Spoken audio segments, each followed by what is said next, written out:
Morning, જય શ્રી કૃષ્ણ. તો કેમ છો આપ સૌ? તો આ બ્લોગ ઉત્તરાયણથી ચાલુ થાય છે. તો તમને સૌને હેપી ઉત્તરાયણ. અને આગળ 2-3 દિવસનું બીજું શું શું કર્યું એ પણ બ્લોગમાં છે, તો જરૂરથી જોજો. ચાલુ શરૂ કરીએ. હેલો માસી, હેપી ઉત્તરાયણ. હેપી ઉત્તરાયણ. તો આ થોડીક ઉત્તરાયણની ક્લિપ છે. બહુ એટલા બધા પતંગ અમારા વિસ્તારમાં બહુ ચડતા નહોતા. બપોર પછી થોડાક ચડતા હતા, એટલે મેં થોડી ઘણી ક્લિપ લીધી છે, તો જુઓ તમે.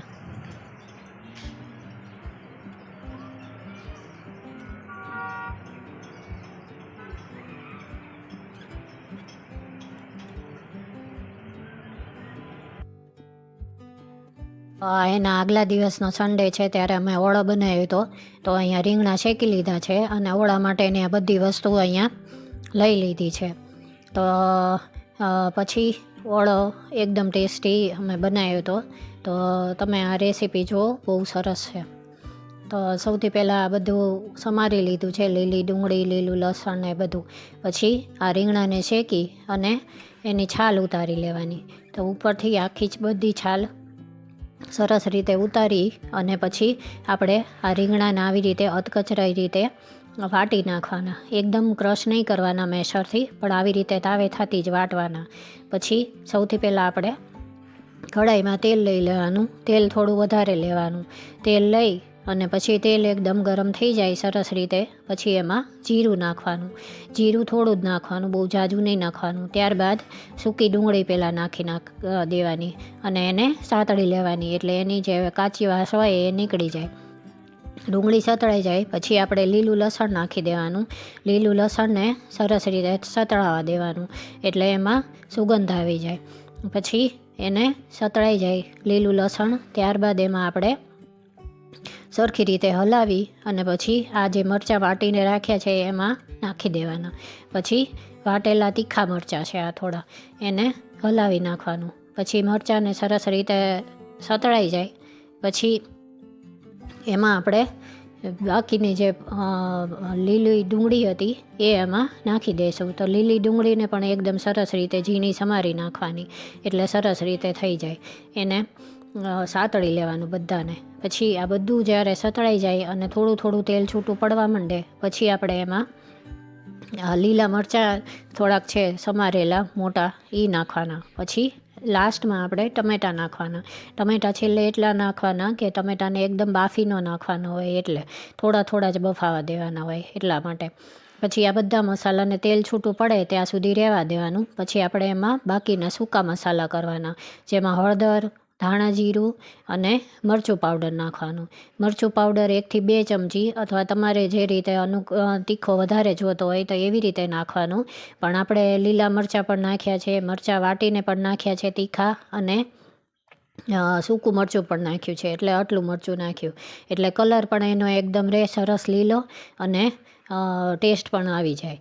પછી આપણે જે રીંગણા વાટીને રાખ્યા છે એમાં નાખી દેવાનું અને ઉપરથી લાસ્ટમાં આપણે છેલ્લે મીઠું એમાં નાખવાનું, એટલે બધો મસાલામાં સરસ રીતે ભળી જાય. પછી આપણો એકદમ દેશી સ્ટાઇલનો ઓળો સરસ રીતે તૈયાર છે. પછી લાસ્ટમાં આપણે એમાં કોથમીર નાખવાનો અને સર્વ કરવાનો. તો તમે ટ્રાય કરજો અને મને કહેજો કેવો બન્યો છે ઓળો. તો પછી થાળી પણ રેડી થઈ ગઈ હતી. થાળીમાં ઓળો, રોટલો, ગોળ અને છાશ હતો. હેલો, ગુડ મોર્નિંગ, જય શ્રી કૃષ્ણ. તો કેમ છો આપ સૌ? કેવી રહી તમારા બધાની ઉત્તરાયણ એ મને કહેજો. તો અત્યારે રસોઈની તૈયારી કરતી હતી, તો આજે છૂટી મગની દાળ કરવાની. તો મને એમ થયું તમારી સાથે શેર કરું. તો એની માટે મેં અહીંયા દાળ બલાડી દીધી છે. તો હવે વઘારવાનું શરૂ કરીશ. તો સિમ્પલ જ તે બનાવવાની છે, એટલે આમાં ડુંગળી ને એવું બધું કંઈ હોય નહીં, ખાલી સિમ્પલ દાળ એકદમ છૂટી થાય ને એ રીતે વઘારવાની છે. આ બધા જે આપણે નોર્મલ મસાલા હોય, હળદર, મરચું, ધાણા જીરું, એ બધું લેવાનું અને જીરુંથી વઘારવાની હોય. અને લીમડો લેવાનો થોડોક ખાસ તો, અને તજનો કટકો એક, અથવા તો લવિંગ, તજ કે લવિંગ બેમાંથી એક લેવાનું, અને કોથમીર. શરૂ કરું છું. 1 મિનિટ હું લીમડો ને એવું લઈ. આ સૂકો લીમડો થોડોક છે મારે, ઓલો તો નથી, કારણ કે અહીંયા છે ને મળતો નથી, છેક માર્કેટમાં જવું પડે, એટલે સૂકવીને રાખું છું. તો આટલો લીમડો લીધો છે. લીમડો આમાં જેમ બને એમ વધારે નાખો ને તો પણ એના છે ને ફ્લેવર ને સુગંધ બહુ સરસ આવે છે.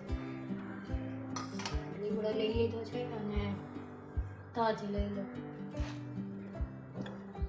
જો એટલા 1-2 તજના કટકા લીધા છે, અને એ સુગંધ બહુ સરસ આવે છે. આના મગની દાળમાં નાખીએ ને એટલા. તો હવે બનાવવાનું શરૂ કરીએ. છૂટી દાળ એકદમ છું ને લો એમ જ કરવાની હોય તો બરાબર થાય, પણ હું છે ને ઘણી વાર કુકરમાં પણ કરું છું તો પણ એકદમ સરસ થાય. તો આજે તમને કુકરમાં કરીને બતાડું કે કુકરમાં તે આપણે જો મગની દાળ કરીએ ને તો છૂટી થઈ શકે એકદમ. તો અહીંયા તેલ ને ઘી બંને ગરમ થઈ ગયા છે એકદમ સરસ રીતે.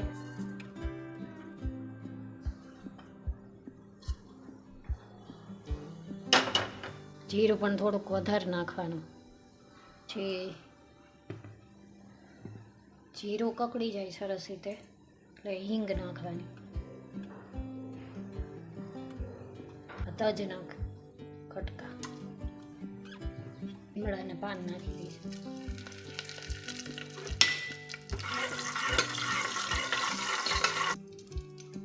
હળદર,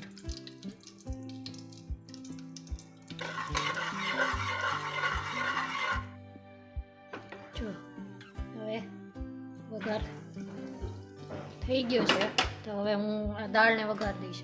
તો આ દાળ મેં પલાળી હતી ને ત્યારે 1 આંગળ જેટલું પાણી વધારે નાખ્યું હતું. ગરમ પાણી નાખી અને ધોઈને પલાળી દીધી હતી સરસ રીતે. તો હવે આ દાળ કરતાં 1 આંગળી આટલું પાણી મેં વધારે નાખ્યું છે. હવે હું એને વઘાર દઈશ.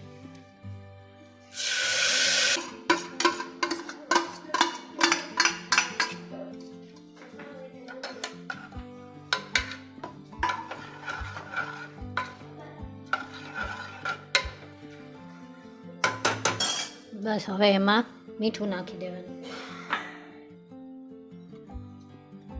સ્વાદ મુજબ.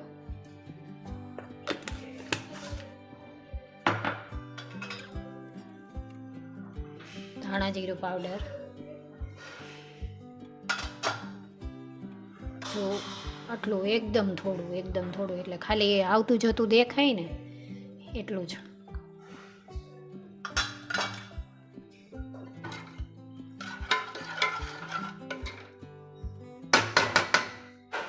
આમાં આપણે ઢાંકી અને 2 સીટી ખાલી થવા દેવાની.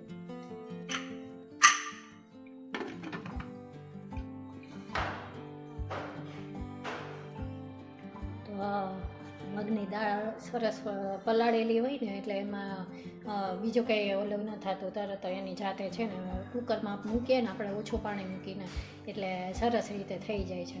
તો હમણાં 2 સીટી થઈ જાય એટલે હું તમને દેખાડું પછી.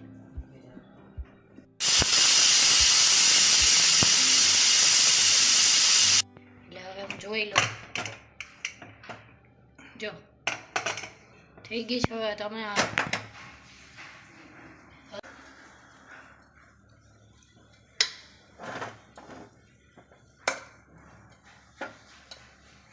જો